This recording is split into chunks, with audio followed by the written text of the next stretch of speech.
I made a game. That probably isn't really surprising anymore, but this one is different. It all started several months back when I was sitting in a classroom with my friends doing digital tech. They had just gotten a brand new assignment, which was to make a game. Wow, they said, this sounds so cool. However, what they didn't know was that digital tech here is really annoying, and you have to document everything. And your game actually has to make sense, and most importantly, everything you do must be for the benefit of the user. So this got me thinking, what if I were to make a game so terrible that no one in their right mind would play it for more than 10 seconds, and much less complete it. So obviously, that's what I did. I made an annoying game. You can try it out right now, it's on itch and completely free.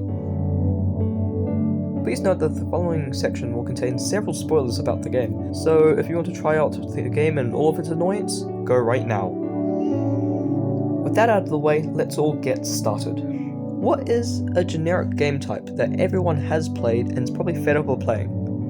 Well, I thought to myself, a platformer. I shall make a platformer. And in order to make it hard for literally everyone else to play, let's also make the main gimmicks very annoying. Randomizing keys. You'll love it, I know, when your keys suddenly change in the middle of a level for no reason whatsoever. But that's not nearly annoying enough, someone can just get used to the ever-changing keys. Well, that's why I also decided to add in the second thing. Collectibles. You have to collect a specific amount of collectibles, then find the exit in order to beat a level.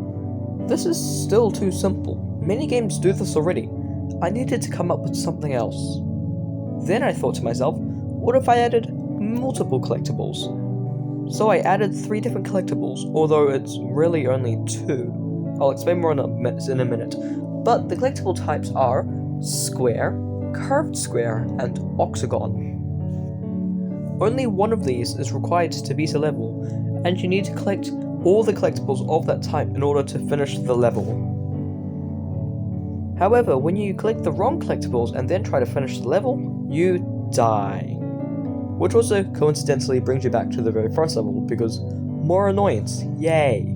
But because collectibles are either you live when you collect this, or you will die sometime in the future when you collect this, there is only effectively 2 collectibles, the right one and the wrong one. It doesn't really make a difference though, they're all just squares. So what else can we do to make the gameplay even more annoying? Well, I already mentioned one of them is the fact that the keys will randomize, and another being that the collectibles do whatever the hell they want to. But now let's get into the third part. The funny areas. These areas, which are usually invisible, are able to modify pretty much every aspect of the game, such as changing gravity, changing your movement speed, or randomizing your keys immediately. So now with the 3 annoying main ideas of the game in place, let's go over some other things I did to make the game as annoying as possible to play. Let's start with the main menu. So, you boot up the game and you go, well, this looks pretty ugly. This is a theme that is carried on through most of the game, because who wants to play an unappealing level, am I right? But what's more, when you try and press the start button, it's gonna run away from you. That's not the worst part. The worst part is the quit button follows a short distance behind it, so that if you try and click the start button, there's always a chance that you close the game instead. Great riveting gameplay, I know.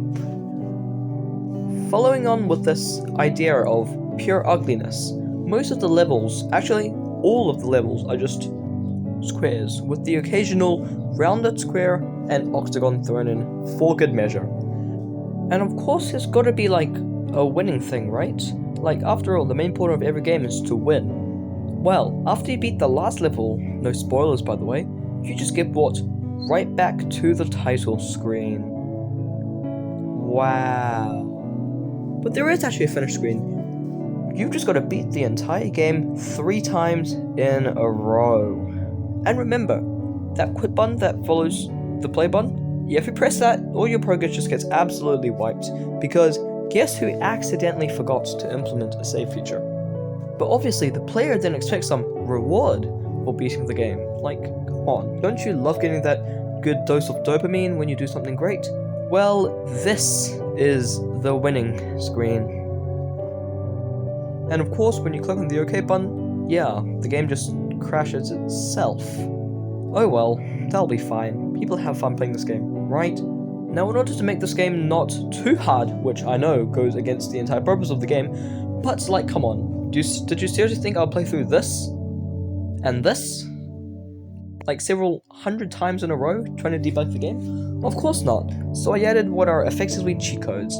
The cheat codes are located in a help.txt file in the root directory of your extracted zip file. I really hope I don't have to explain to anyone how to unzip a zip file. You just, in your terminal, run unzip. That's it. Now, I should warn you that this game has not been properly playtested, because obviously, why would you playtest a game that's meant to be horrible? So do expect plenty of bugs, and if you need any help, well, the help.txt file gives you some cheat codes, and that's literally it. So with that, try out the game for yourself, and I'll see you next time.